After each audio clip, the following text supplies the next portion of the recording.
안녕하십니까. 전종희 목사입니다. 8월 5일 토요일 매일 성경 묵상입니다. 예레미야 15장 1절에서 9절입니다. 여호와께서 내게 이르시되 모세와 사무엘이 내 앞에 섰다 할지라도 내 마음은 이 백성을 향할 수 없나니 그들을 내 앞에서 쫓아 내보내라. 그들이 만일 너에게 말하기를 우리가 어디로 나아가리요 하거든 너는 그들에게 이르기를 여호와께서 이와 같이 말씀하시니라. 죽을 자는 죽음으로 나아가고 칼을 받을 자는 칼로 나아가고 기근을 당할 자는 기근으로 나아가고 포로될 자는 포로됨으로 나아갈지니라 하셨다 하라. 여호와의 말씀이니라.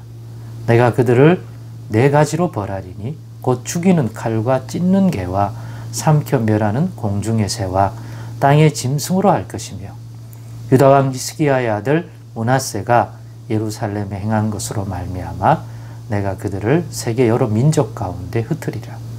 예루살렘아 너를 불쌍히 여길 자 누구며 너를 위해 울 자 누구며 돌이켜 너의 평안을 물을 자 누구냐. 여호와께서 이르시되 너가 나를 버렸고 내게서 물러갔으므로 내게로 내 손을 펴서 너를 멸하였노니 이는 내가 뜻을 돌이키기에 지쳤음이로다. 내가 그들을 그 땅의 여러 성문에서 키로 까불러 그 자식을 끊어서 내 백성을 멸하였나니 이는 그들이 자기들의 길에서 돌이키지 아니하였음이라. 그들의 가부가 내 앞에 바다 모래보다 더 많아졌느니라. 내가 대낮에 파멸시킬 자를 그들에게로 데려다가 그들과 청년들의 어미를 쳐서 놀람과 두려움을 그들에게 갑자기 닥치게 하였으며 일곱을 낳은 여인에게는 쇠약하여 기절하게 하며 아직도 대낮에 그의 해가 떨어져서 그에게 수치와 근심을 당하게 하였느니라. 그 남은 자는 그들의 대적의 칼에 붙이리라. 여호와의 말씀이니라. 아멘. 네, 오늘은 왜 이렇게까지 말씀하시는 것일까요? 왜 이렇게까지 말씀하시는 것일까라는 제목으로 묵상 나눔을 갖겠습니다. 왜 이렇게까지란 말은 이 내용 앞에 우리가 묵상한 내용은 예레미야 선지자가 이 백성을 위하여 복을 빌지 말라고 단호하게 여호와 하나님이 말씀했음에도 불구하고 포기하지 않고 이 백성을 버리지 말아달라고 조상과 우리가 지은 죄가 인정하고 그러냐여 가뭄이라든가 징계를 받거나 심판을 받는 거 당연하다. 그럼에도 불구하고 이 백성이 누구인가 돌아봐 달라고 언약을 맺어 자기 백성 하나님 백성 삼은 자들이고 그래서 여호와의 이름이 이 백성 가운데 있고 두신 것 아니야. 그런 주의 이름이 모독을 받지 않고 망령되이 세상 사람들에게 일컬어지지 않도록 하나님 자신의 이름을 위해서라도 버리지 말아달라. 이렇게 포기하지 않고 하나님의 긍휼과 이 백성을 돌아보시기를 그 죄악에 대하여 진노하사 치시고 징계하시는 것 합당하고 의로우시다. 그런데 그것들로 인하여 버리지는 말아달라. 치신즉 다시 치유해달라는 기도를 드렸죠. 그런 예레미야의 간구를 듣고도 그에 못지않게 하나님도 포기하지 않습니다. 뭘 포기하지 않습니까? 이 백성 유다와 예루살렘에 저지른 그 죄악에 대하여 하나님의 진노를 쏟아 이 백성을 버리겠다. 멸하겠다. 이 땅에서 쫓겨나게 하겠다.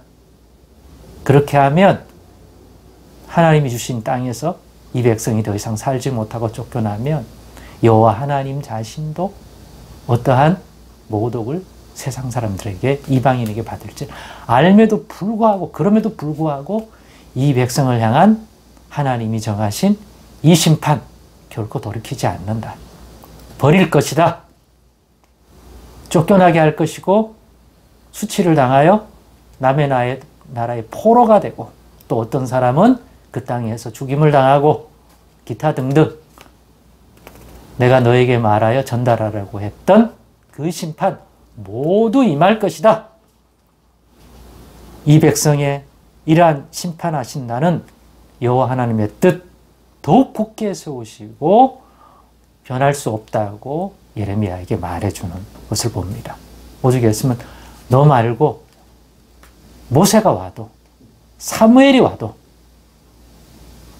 그들이 다 동원되어 너와 같이 그러한 강구를 드려도 내가 이번만은 심판에 대한 이와 같은 심판에 대한 내 뜻을 결코 꺾지 않고 돌이키지 않겠다는 것입니다. 오늘의 본문의 말씀에 분명히 너에게 일러준 대로 이러한 심판 또 오늘은 또 4가지 재앙을 통해서 분명히 이 백성 멸한다고 하는 하나님의 뜻 돌이키지 않을 것을. 그래서 질문을 또 하게 되는 거죠. 왜 이렇게까지 말씀하시는 건가? 모세가 와도 사무엘이 와도 내 뜻을 꺾을 수는 없을 것이다. 그들의 기도도 뜻을 돌이키고 싶어서 수없는 기회를 주었지만 돌이키지 않았기 때문이다. 그래서 나도 내 뜻을 돌이키고 싶어서 그들이 내 뜻을 돌이킬 수 있도록 기회를 주었고 그 죄악에서 우상 숭배에서 돌아서라고 많은 선지자를 보내고 기회를 줬다. 너 말대로 징계성으로 주고 또 치료해 주었다.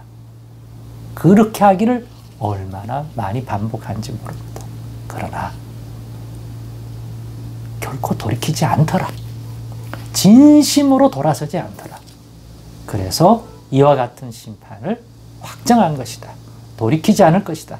그들이 이 모든 것들을 감내해야 될 것이다. 그래서 어떤 표현을 쓰셨습니까? 내가 뜻을 돌이키게 지쳤다 이렇게 표현을까지 하십니다. 얼마나 자주 기회를 줬으면 이제 지쳤다. 저들이 나를 버렸고 내게서 물러갔고 기회를 주니까 돌이킬 줄 알았는데 더 나빠지더라. 그 대표적인 게 므낫세라는 왕이에요. 최고로 악한 왕의 대표적인 왕 중에 하나인데 유다의 왕인데 므낫세 때 저지른 죄악을 봐라. 그가 예루살렘 성전 안에까지 어떠한 악을 저질렀는지. 그러니 뜻을 돌이키고 싶어도 이제 지쳤다 이런 표현을 써서 그들이 얼마나 하나님의 긍휼하심에 대한 손길을 줬음에도 그들이 그것을 걷어찼는지를 잘 보여주는 것입니다. 그렇기 때문에 그것에 대한 보응된 반응을 보이시는데 그 편으로 나도 지쳤다. 나를 지치게 만들 정도로 그들이 뜻을 돌이키지 않았다. 그렇기 때문에 그 보응된 심판으로 지금 이러한 심판을 내리는 것이니까 너 이들을 위하여 기도하지 마라. 이 심판은 반드시 실행될 것이다 하는 것이죠. 그렇습니다. 이런 걸 통하여 우리가 어떤 것을 깨달으면 좋을 것 같습니까? 우리 하나님이 어떤 분이신지 다시 한번 돌아보시길 바랍니다. 기회를 주고 기회를 줬는데도 반응이 저러면 또 그러한 은혜, 기회를 준 것에 대하여 보응된 하나님의 진노가 덧붙여진다는 사실입니다. 그러니 안일하게 대처하면 안 됩니다. 하나님이 오래 참으시고 기회를 줄 때 더더욱 그로 말미암아 돌이키지 않고 하나님께 돌아오지 않으면 그 진노는 더 커질 수 있다 하는 거 잊지 마시고 기회를 주실 때 그냥 몸만 돌아오지 말고 정말 마음을 찢고 제대로 하나님 앞에 백성으로 회복되고 살아가는 그러한 하나님 백성으로서의 돌아서야지 대충 종교 행위만 조금 덧붙여서 해결하려고 하는 이런 식의 해결책은 결코 하나님 앞에 살아가야 할 하나님 백성들의 해결책이 아니다. 다시 한번 기억하시고 정말 온전한 그러한 돌이킴을 가질 수 있도록 오늘도 굳은 마음을 제하여 주시고 부드러운 마음 달라고 늘 기도하고 늘 겸비할 수 있는 저희들 될 수 있기를 원합니다. 기도하겠습니다. 하나님 아버지, 우리 하나님이 어떤 분인지 더 온전히 알아서 거기에 합당한 회개와 하나님 반응을 보이고 살아가는 저희들 되게 하옵소서. 그 믿음 주옵소서. 예수님의 이름으로 기도드리옵나이다. 아멘.